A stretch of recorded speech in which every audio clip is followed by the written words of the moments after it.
أعوذ بالله من الشيطان الرجيم. بسم الله الرحمن الرحيم.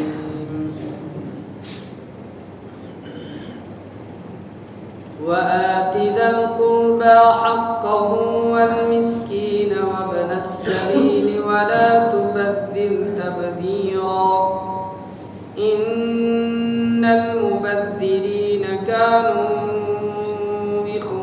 الشياطين وكان الشيطان لربه كفورا. اور رشتہ دار کو اس کا حق دو اور مسکین اور مسافر کو ان کا حق، اور اپنے مال کو بےہودہ کاموں میں نہ اڑاؤ. یقین جانو کہ جو لوگ بےہودہ کاموں میں مال اڑاتے ہیں وہ شیطان کے بھائی ہیں، اور شیطان اپنے پروردگار کا بڑا ناشکرا ہے. والدین کے حقوق بیان کیے گئے. اللہ تبارک و تعالیٰ نے فرمایا وَقَضَىٰ رَبُّكَ أَلَّا تَعْبُدُوا إِلَّا إِيَّاهُ، کہ آپ کے رب کا یہ فیصلہ ہے، یہ حکم ہے کہ اللہ کے علاوہ کسی اور کی عبادت نہ کی جائے، صرف اور صرف اللہ ہی کی عبادت کی جائے، اور والدین کے ساتھ حسن سلوک کیا جائے، ان کے ساتھ اچھا برتاؤ کیا جائے. اما یبلغن عندک الکبر احدہما او کلاہما، اگر ان دونوں میں سے کوئی ایک یا وہ دونوں بڑھاپے کی عمر کو پہنچ جائیں، فلا تقل لہما اف، تو ان کو اف تک بھی مت کہو.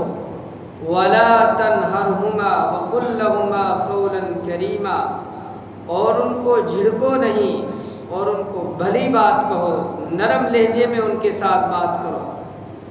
واخفض لہما جناح الذل من الرحمۃ، اور عاجزی کے بازو ان کے لیے جھکا دو.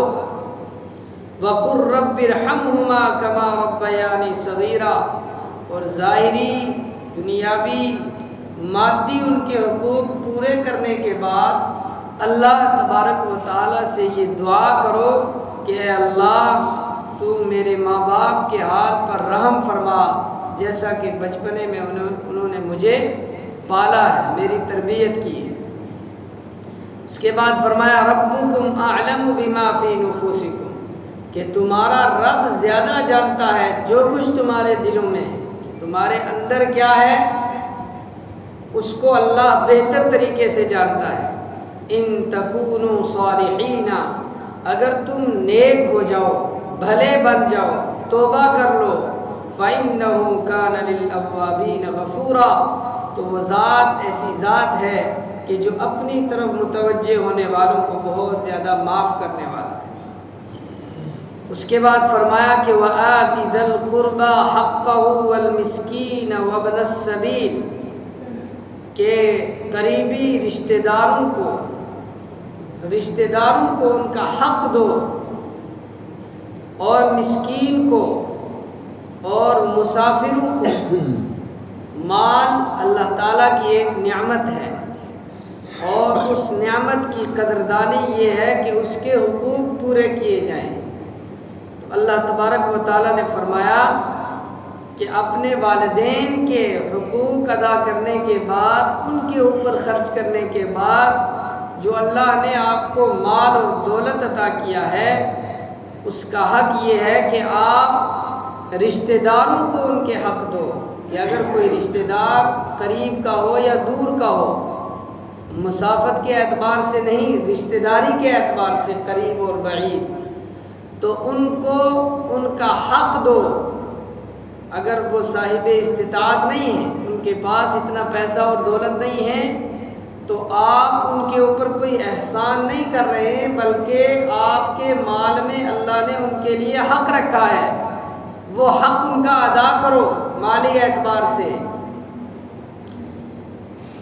اس میں نفلی جو آدمی خیرات کرتا ہے وہ بھی شامل ہے، اور صدقات واجبہ بھی اس میں شامل ہیں کہ زکوٰۃ وغیرہ.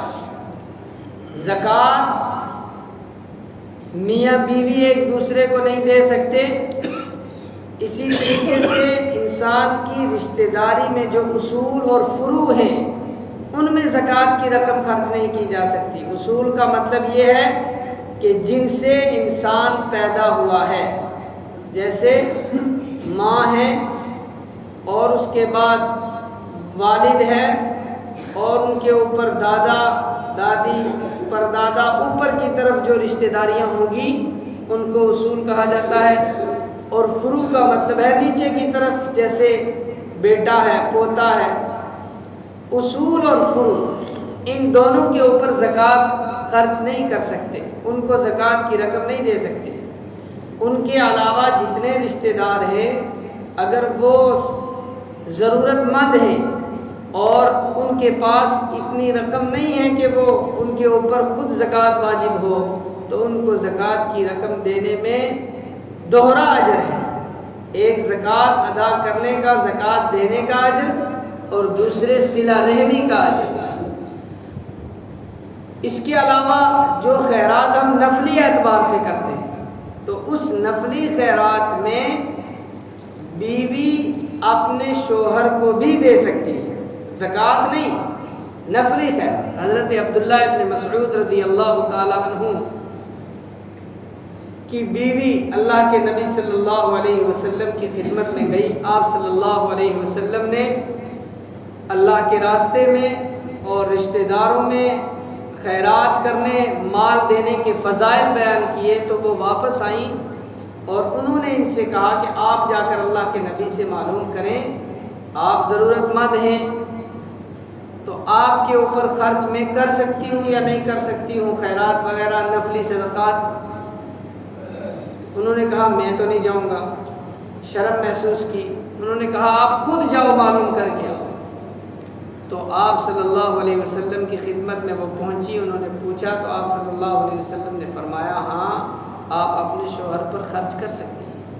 یعنی شرعی اعتبار سے عورت کا نان اور نفقہ یہ مرد کے ذمے ضروری ہوتا ہے، لیکن بیوی کے ذمے شوہر کا خرچہ وغیرہ ضروری نہیں ہے۔ تو اگر شوہر یہ مالی اعتبار سے کمزور ہے اور بیوی کو اللہ تعالیٰ نے دولت دی ہے تو وہ بیوی اپنے شوہر کو اگر دے گی، زکوٰۃ نہیں، صدقات واجبہ نہیں، نفلی خیرات وغیرہ، تو اس میں بیوی کو بھی ڈبل اجر ملے گا، بہت زیادہ اجر ملے گا۔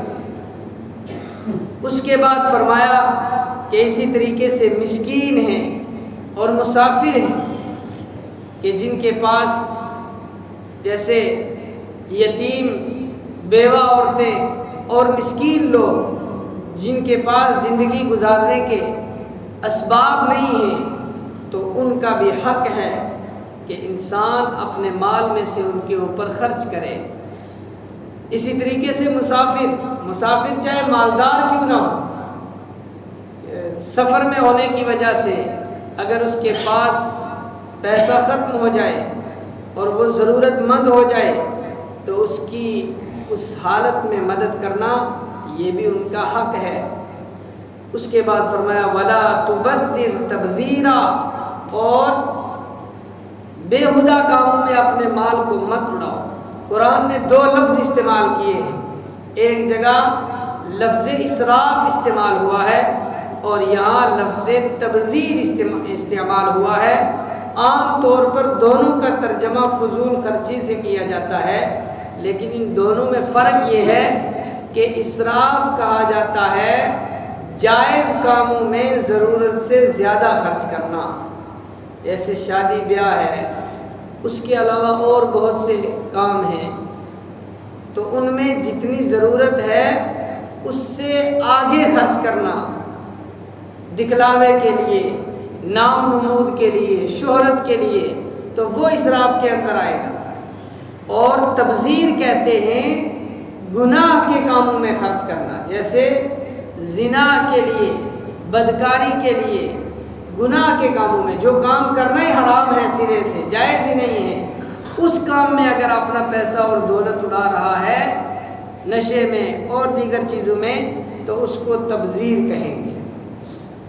تو اللہ تعالیٰ نے فرمایا ولا تبذر تبذیرا، اور اپنے مال کو بےہودہ کاموں میں مت اڑاؤ، ان المبذرین کانوا اخوان الشیاطین، اور جو لوگ بےہودہ کاموں میں اپنا مال اڑاتے ہیں وہ شیطان کے بھائی ہیں۔ اور فرمایا وکان الشیطان لربہ کفورا، اور شیطان اپنے رب کا بڑا ناشکرا ہے۔ فرمایا کہ جو لوگ بےہودہ کاموں میں، ناجائز کاموں میں، حرام کاموں میں اپنی دولت کو، اپنے پیسے کو، اپنی جائیداد کو اڑاتے ہیں وہ شیطان کے بھائی ہیں۔ اور شیطان کی کیا صفت بیان کی کہ وَكَانَ الشَّيْطَانُ لِرَبِّهِ كَفُورًا، کہ شیطان اپنے رب کا ناشکرا ہے۔ تو جب شیطان ناشکرا ہے تو اس کے بھائی بھی ناشکرے ہوں گے۔ اللہ تبارک و تعالی فضول خرچی سے ہم سب کی حفاظت فرمائے۔